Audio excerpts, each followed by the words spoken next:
tapi PCR-nya positif. Ya, seperti itu. Kita mulai aja. Next.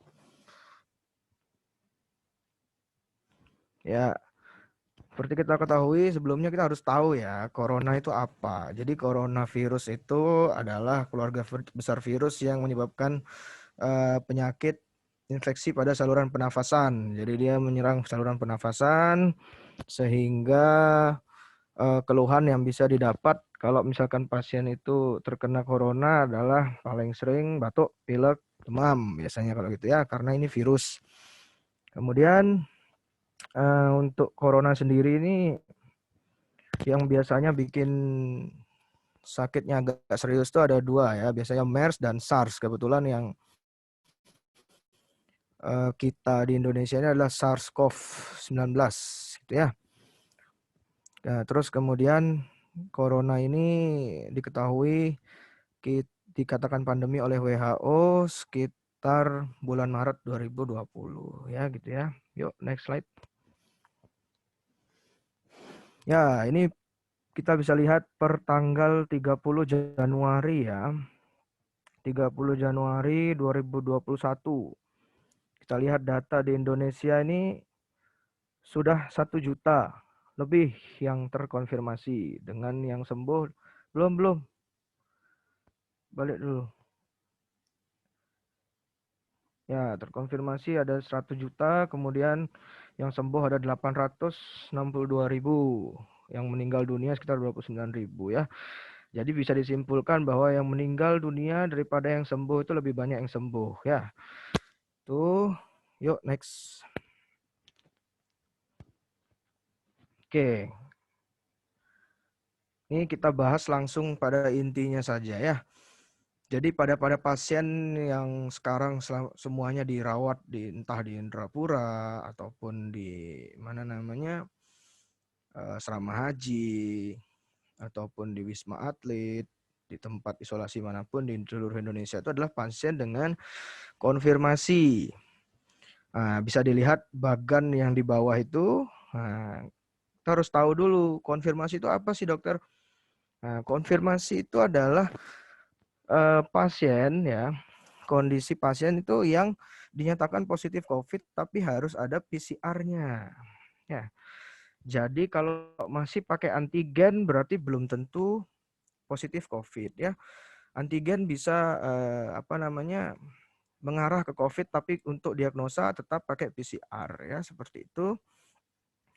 Kemudian kita harus tahu juga orang konfirmasi itu ada bermacam-macam. Nah, ada yang tanpa gejala, ada yang gejala ringan, ada yang gejala sedang, kemudian ada yang gejala berat. Nah, kalau misalkan bapak-bapak, ibu-ibu ini kan kebanyakan alumni Indrapura ya, mungkin ada orang yang tidak isoman di Indrapura atau mungkin isolasi di rumah dan lain sebagainya, itu kita harus lihat. Nah, kalau misalkan tanpa gejala itu apa sih dokter? Tanpa gejala itu dia tanpa gejala sama sekali ya. Jadi harus benar-benar dipastikan tanpa gejala sama sekali.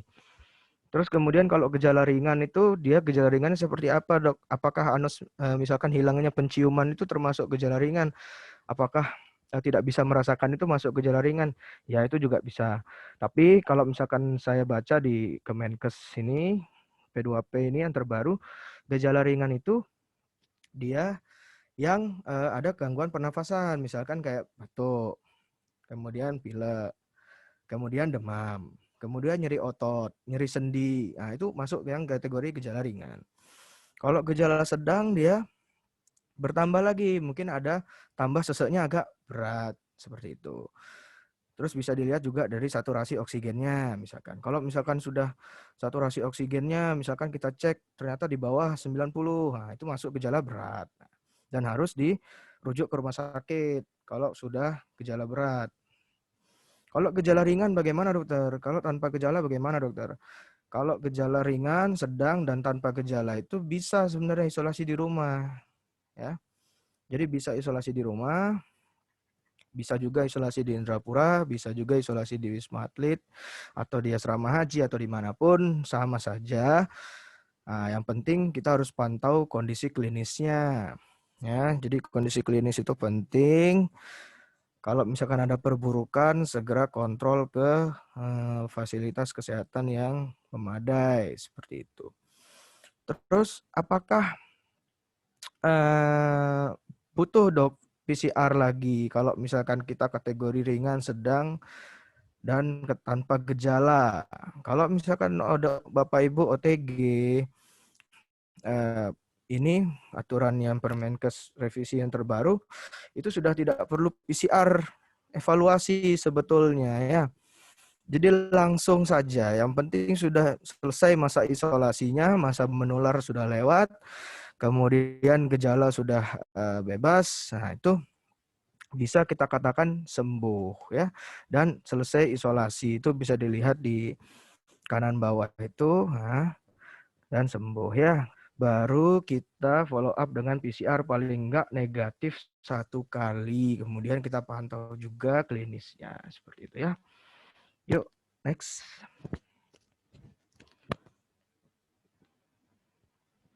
Oke, ini saya ambil dari Instagramnya Pandemic Stalk ya. Pandemic Stalks ya. Jadi simple saja. Langsung pada intinya saja. Jadi kriteria sembuh COVID itu sudah jelas kan bahwa tanpa gejala atau gejala ringan sedang dikatakan sembuh apabila sudah melewati masa menular, dalam arti di sini 10 hari plus 3 hari bebas gejala ya. Harus diingat 3 hari bebas gejala. Kemudian kalau untuk gejala berat dia sama, melewati masa kritisnya dulu, masa menularnya 10 hari PCR 1 kali negatif ya untuk gejala berat dan kritis. Nah, kemudian terus apa? Nah, ini di sini dikatakan hasil PCR negatif bukan satu-satunya pertimbangan cara kesembuhan. Jadi kesembuhan pasien itu tidak dilihat dari PCR negatif ya. Banyak yang menganggap, dok saya harus PCR negatif dulu baru saya sembuh. Tidak seperti itu ya. Jadi kalau berdasarkan kesembuhan pasien itu kita bisa lihat dari klinisnya dan masa isolasinya. Jadi berdasarkan waktu dan berdasarkan gejala. Seperti itu. Jadi kalau misalkan sudah isolasi 10 hari, kemudian bebas gejala, dokternya mengatakan sembuh, sudah, berarti itu sudah sembuh dan tidak menular lagi. Seperti itu ya. Yuk, lanjut.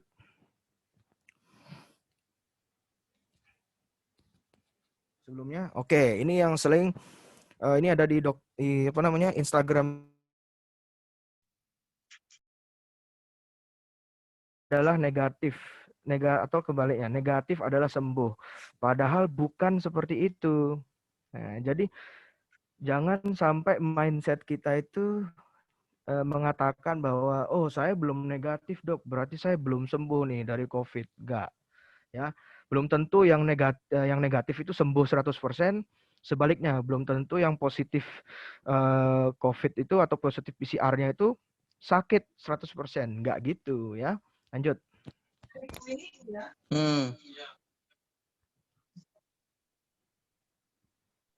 Next. Nah, ini lagi kita ulang lagi ya.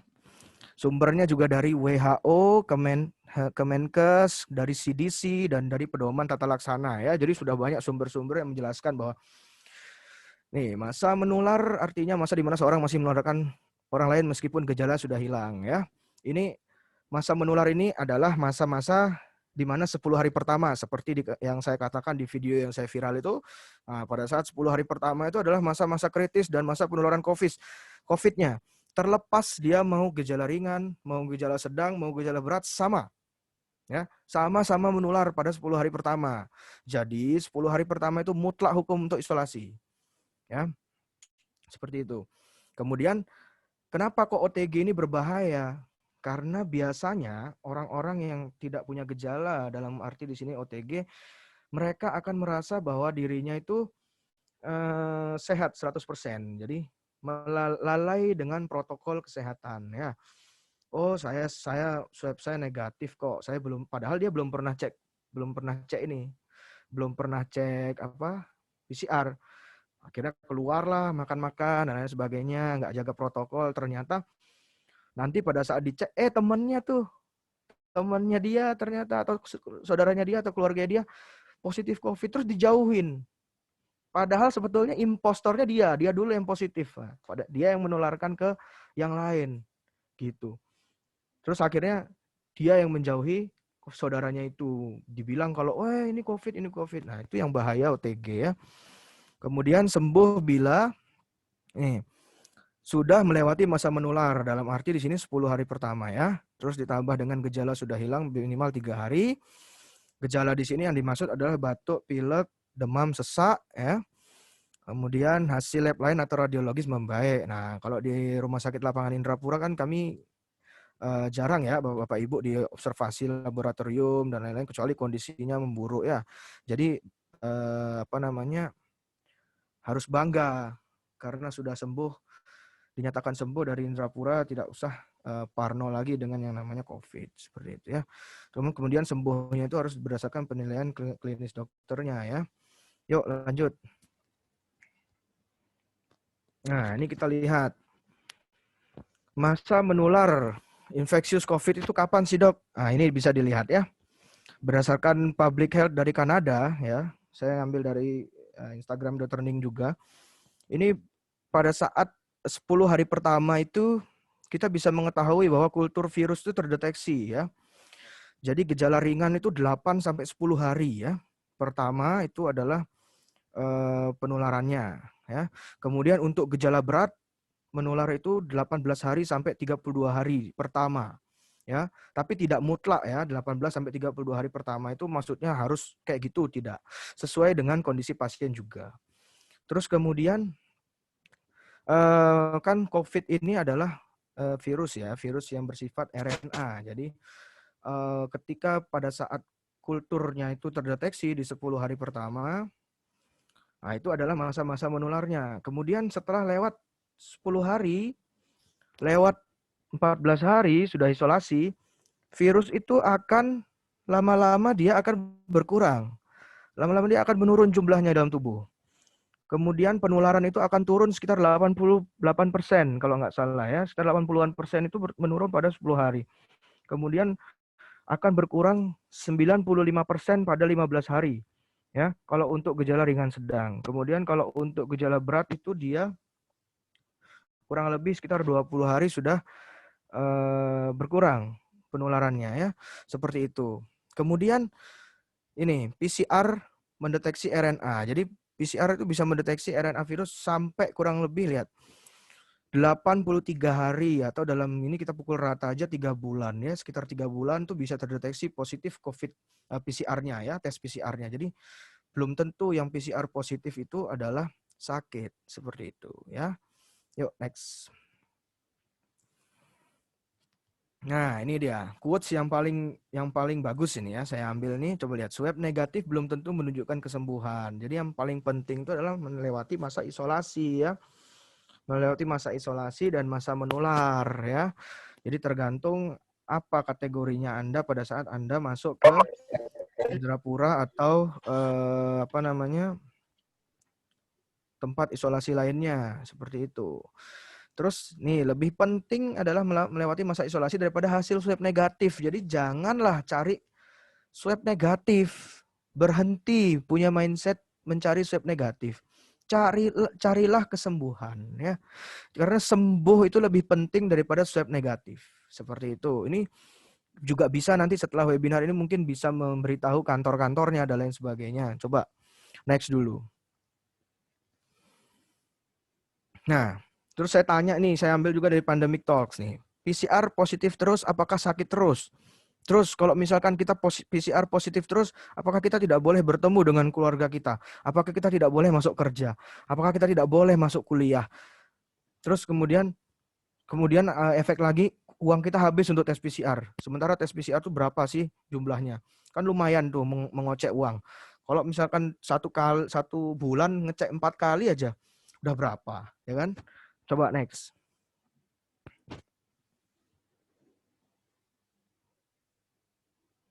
Nah, ini ada beberapa penelitian lagi. Saya ulang lagi, biar makin yakin ya. Beberapa penelitian Kita lihat di sini. Nah, pada orang gejala ringan, ya, pada orang gejala ringan, virus itu tidak lagi aktif setelah 10 hari gejala. Lihat, garis bawahi ya. Pada orang gejala ringan, virus tidak lagi aktif setelah 10 hari gejala. Ya. Jumlah virus berangsur-angsur berkurang setelah muncul gejalanya. Ya, jadi kalau Anda bergejala, otomatis Anda bisa pantau tuh. Oh, kita udah mau sembuh nih. Kalau gejalanya udah mau membaik itu berarti sudah mau sembuh. Seperti itu. Nah, terus kemudian ini penelitiannya mengatakan lagi bahwa kemampuan infeksius atau menular virus berkurang 88% setelah 10 hari. Ya. Jadi setelah 10 hari itu berkurang 88%. Kemudian 95% berkurang setelah 15 hari. Ya, jadi 95% loh, bayangkan. Jadi hampir 100% kemampuan infeksius atau menular itu sudah berkurang hampir 100% setelah 15 hari. Ya. Kalau pada gejala berat, virus tidak lagi aktif setelah 20 hari gejala. Jadi kalau gejala berat tambahkan lagi 5 hari, gitu ya. Itu untuk, tapi kan pasien di Indonesia ini 80%-nya kan gejala ringan sedang. Nah, makanya kemarin pada saat video saya yang beredar itu saya jelaskan bahwa 10 hari tidak menular, seperti itu. Karena memang 80%-nya orang ringan sedang. Seperti itu ya, tapi harus dipastikan juga kalau bebas gejala. Ya, jadi bisa disimpulkan bahwa masa menular COVID-19 ini adalah 10-15 hari pada gejala ringan dan 20 hari pada gejala berat. Seperti itu ya. Oke, yuk lanjut. Nah, Dok, terus gimana dok? Kok bisa sih kita tuh sudah masuk kategori sembuh ya, tapi kok PCR kita tuh masih positif ya? Nah, jadi inilah yang terjadi pada virus ya. Jadi pada saat kita terpapar ya, kemudian sudah lewat misalkan 1-2 hari, 3 hari, virus itu akan aktif. Nah, ketika virus aktif, virus masih utuh, dia masih pakai baju ya. Virusnya tuh masih pakai baju. Nah, dia masih segar tuh.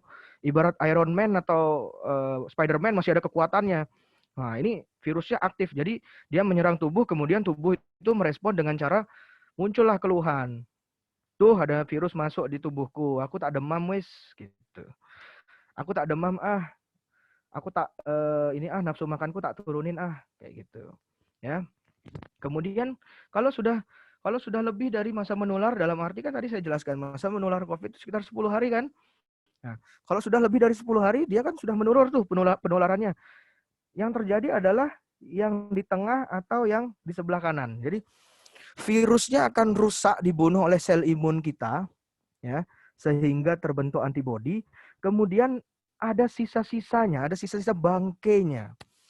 Jadi habis keplak tuh virusnya, tak keplak kamu gitu kan, dibunuh, kemudian sisa bangkainya. Nah, masih ada sisa bangkainya, itulah yang bisa terdeteksi hingga 3 bulan tadi. Ya, karena PCR itu salah satu kekurangannya adalah dia tidak bisa mendeteksi virus aktif, virus rusak, ataupun virus yang sudah tinggal bangkainya. Dia nggak bisa. Dia cuma tahu ada atau enggak gitu. Di dalam tubuhnya itu, oh ada virusnya nih, masih ada. Tapi kita tahu aktif atau enggak bisa. Makanya kita selalu pantau untuk kesembuhan itu bukan dari tes PCR-nya, tapi adalah dari gejala pasiennya dan onset waktunya. Seperti itu ya, bisa dipahami. Lanjut. Nah, ini juga bisa dilihat bahwasanya hasil PCR positif hingga kurang lebih 3 bulan setelah lewati masa menular bukan menunjukkan kondisi sakit ya. Perlu digarisbawahi, bukan menunjukkan kondisi sakit. Terus bagaimana dokter? Kalau misalkan saya ternyata sudah isolasi dari Indrapura atau di tempat manapun, misalkan Wisma Atlet, atau saya isolasi di rumah, atau saya isolasi di asrama haji misalnya. Terus saya sudah dapat nih dari dokter katanya saya sudah dikatakan sembuh, dok. Terus bagaimana kalau PCR saya ternyata masih positif? Ya sudah, tidak perlu isolasi, ya, tidak perlu minum obat, ya. Mungkin pada pasien-pasien yang di Indrapura ya, kalau ketemu sama dokter Rozak, pasti jarang sekali dikasih obat. Saya pasti ngomel dulu kalau pasien minta obat tuh. Kenapa kok minta obat? Apa keluhannya? Apa ininya? Jadi saya pantau dulu. Ya, saya dokter paling jarang menggunakan obat-obatan di Indrapura itu ya. Jadi memang saya harus pantau betul. Karena kalau apa? Karena terlalu banyak minum obat pun juga tidak bagus bagi tubuh ya. Sehingga kita perlu pertimbangan lebih. Terutama kalau misalkan ada kondisi-kondisi tertentu yang punya komorbid seperti hipertensi, diabetes gitu ya. Terus kemudian tidak perlu periksa PCR berulang bila tidak ada indikasi ya. Jadi garis bawahi bila tidak ada indikasi. Ya. Terus lihat ini. Berdasarkan belum. Kembali dulu. Ya. Lihat ya. CDC ini anjurkan pemeriksaan PCR berulang dalam 3 bulan sembuh pada orang-orang yang tidak bergejala. Ya. Jadi pada pasien OTG tuh jangan buang-buang duitnya untuk tes PCR terus sampai mau cari negatif. Wes gak usah kayak gitu. Ya. Karena apa? Karena pemeriksaan PCR berulang dalam 3 bulan itu hanya dianjurkan pada kecurigaan reinfeksi. Berdasarkan penelitian ini ya, pemeriksaan PCR ulang dalam 3 bulan itu hanya dianjurkan pada kecurigaan reinfeksi. Jadi orang-orang yang muncul gejala baru misalnya, seperti gejala dia sebelum COVID dahulu. Terus orang-orang dengan gejala baru setelah kontak. Jadi misalkan nih di rumah ada orang yang belum pernah kena COVID, kita punya saudara, terus kemudian dia ada keluhan demam, batuk, pilek, mual muntah, diare, dan lain sebagainya. Pada saat di PCR, ternyata positif COVID. Nah, kebetulan kita udah lebih dari 3 bulan dikatakan sembuh dari COVID. Nah, itu bisa kita untuk PCR evaluasi lagi. Gitu ya. Yuk, next. Nah, tetap. Jadi yang paling penting adalah isolasi mandiri. Ya. Jadi lakukan isolasi yang benar setelah mendapat diagnosa COVID, terutama saat masa menular. Jadi memang kalau misalkan menghendaki untuk isolasi di rumah, silakan isolasi di rumah. Tapi pastikan gejalanya itu betul-betul yang tanpa gejala atau gejala ringan dan sedang saja.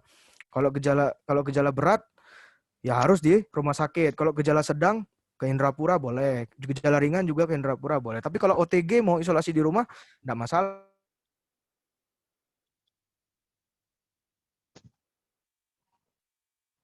masalah gitu. Terus kemudian beranggapan bahwa PCR, jangan mendewakan PCR. Misalkan saya harus negatif untuk sembuh, enggak usah gitu. Jadi walaupun positif PCR-nya tetap pede aja. Jadi kuncinya tuh pede dan jangan panik.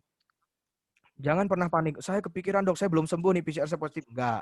Ya, jadi penilaian sembuh atau tidak itu berdasarkan kata dokternya yang merawat pada saat itu, kemudian dikonfirmasi lagi dengan klinis pasiennya seperti itu ya, walaupun PCR-nya positif. Terus hentikan stigma negatif ya. Jadi banyak di Indonesia ini saya masih sering menemukan pasien-pasien itu menjauhi pasien-pasien yang positif COVID ya. Sebenarnya saya kurang setuju kalau seperti itu. Karena apa? Karena COVID itu bukan aib ya. COVID itu bukan aib. Jadi COVID itu adalah pandemi yang harus kita selesaikan bersama-sama. Bukan malah kalau misalkan ada orang positif COVID terus kita jauhi orang itu. Tidak boleh seperti itu ya. Makanya untuk yang penyintas ya yang sudah sembuh dari COVID ini harus percaya diri ya. Percaya diri. Nanti yakinlah pada saya ya.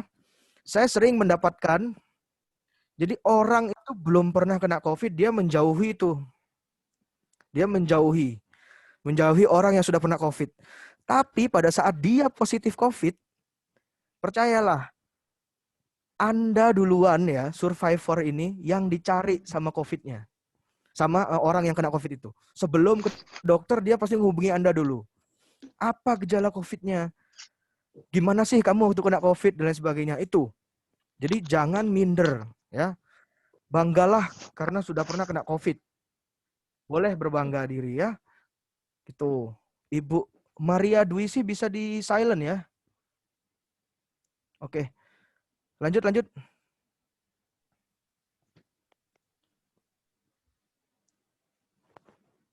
Nah, kesimpulannya adalah pasien COVID dapat dinyatakan selesai isolasi mandiri untuk kembali ke masyarakat meskipun PCR-nya positif. Seperti itu. Kemudian yang kedua adalah keputusan kesembuhan harus berdasarkan pertimbangan dokter yang merawat ya. Jadi jangan diputusi sendiri.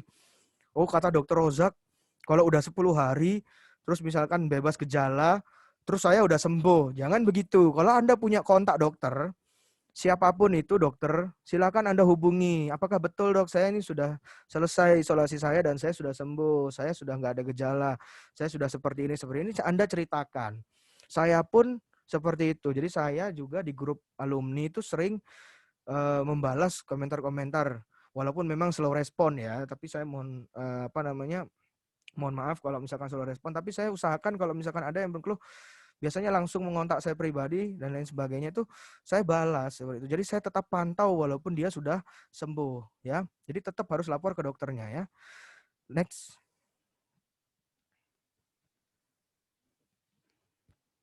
Nah, tetap perlu pertimbangan dokter ya.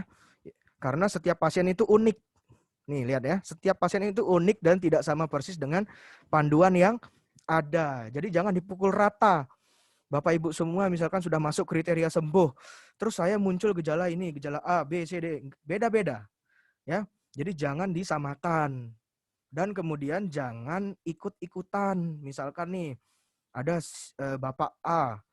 Dia bilang, oh saya ini dulu gini, Anda harus gini. Anda ikuti. Jangan gitu. Lebih baik Anda konsul dulu ke dokternya, konfirmasi.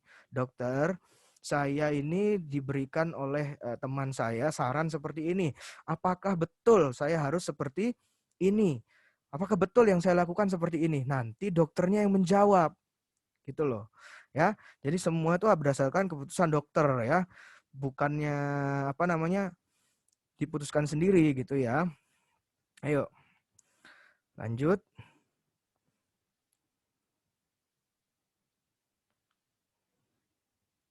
Nah, inilah 5 pilar penting yang saya sendiri ya, saya sendiri simpulkan ya.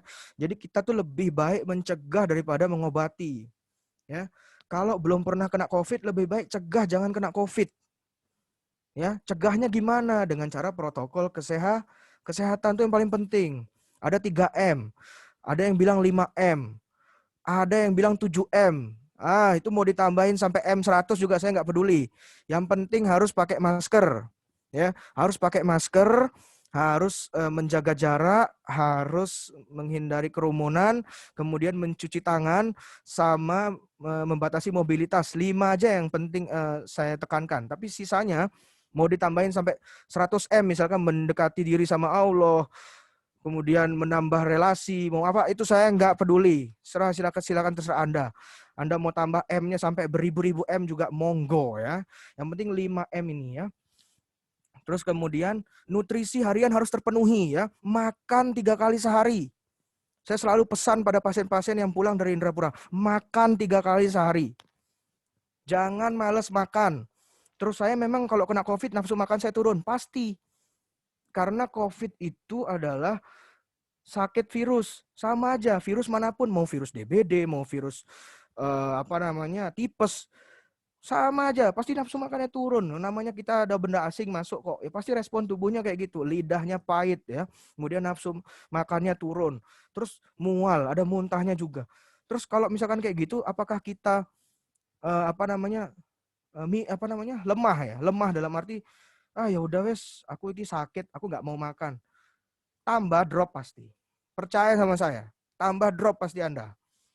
Jadi tetap harus makan 3 kali sehari itu penting ya. Nutrisi, kebutuhan cairan juga harus dipertimbangkan ya. Minimal itu 8 gelas satu hari ya. Kalau misalkan Anda sehat-sehat saja dan usia muda, misalkan usia 30, usia 20 tanpa komorbid diabetes, tanpa komorbid hipertensi dan lain sebagainya, silakan bisa bisa 40 cc kali berat badan ya. Jadi misalkan berat badan 50 ya, 40 cc dikali 50 berarti sama dengan 2000. Ya, sekitar 2 liter satu hari. Kayak gitu ngitungnya. Hitung aja 40 cc kali berat badan. Itu minimal kebutuhan cairan kalau Anda tidak ada komorbid dan tidak ada kelainan lain, ya. Anda sehat-sehat saja kayak gitu. Terus kemudian olahraga nih penting ya, olahraga nih penting. Tapi ingat ya, ingat kalau sudah pernah kena COVID, olahraganya tidak boleh terlalu diforsir. Ya, karena pada orang-orang post COVID yang setelah sembuh dari COVID, dia akan mudah lelah, ya. Garis bawahi ya, mudah lelah. Jadi kalau sudah capek di rumah,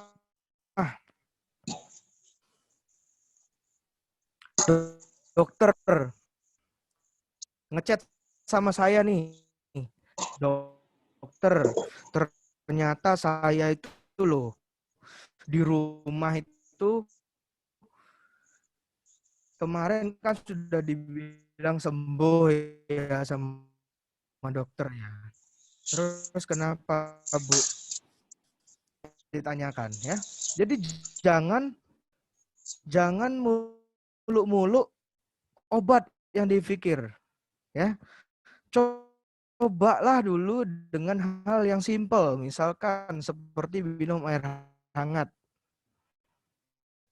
Ya, minum air hangat. Jadi jangan langsung apapun langsung, "Dok, saya harus obat apa? Minta dosisnya berapa?" Jangan kayak gitu. Masyarakat bahwa jangan jauhi orang-orang yang kena COVID gitu ya. Jadi bantu nih edukasi juga untuk ya. Nah, wes next.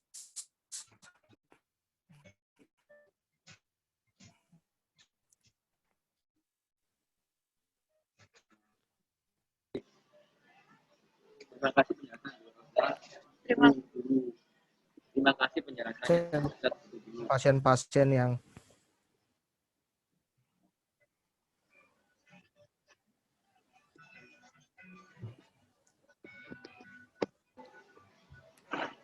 sudah Pak. Terima kasih Dokter Rozak atas kenapa? penjelasannya. Masih jelas suara saya? Nggak jelas? Ya, masih. Sudah jelas ya? Sudah jelas, Dok. Ya, terima kasih ya Dokter Rozak atas penjelasannya. Ini mewakili pertanyaan-pertanyaan kita semua, apalagi yang udah kerja ini, Dok.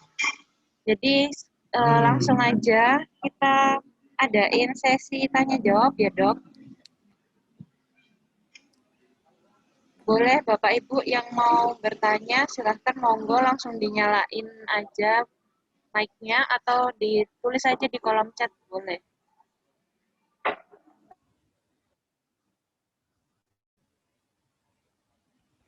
Gimana?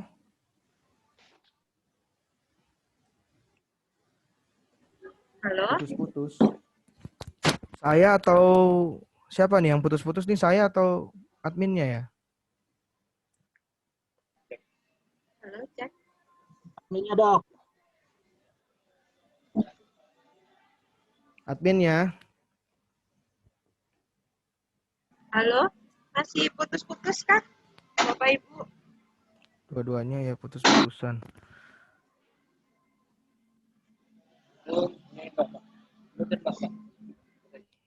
Masih Mbak, sinyalnya Mbak merah. Yang bilang. Bilang.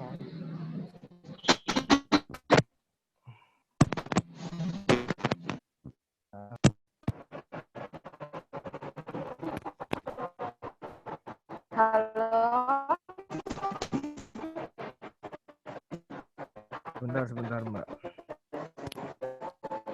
bisa terdengar nggak?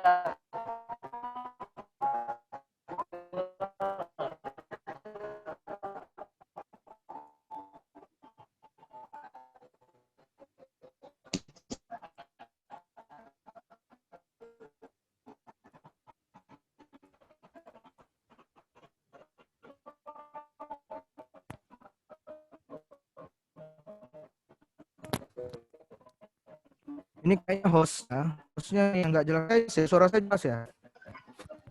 Jelas dong.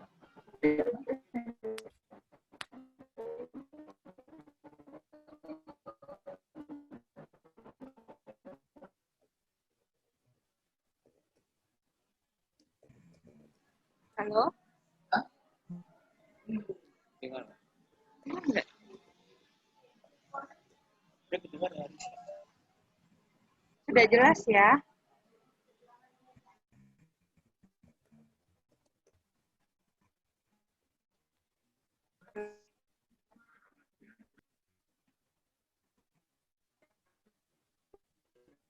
Ikut.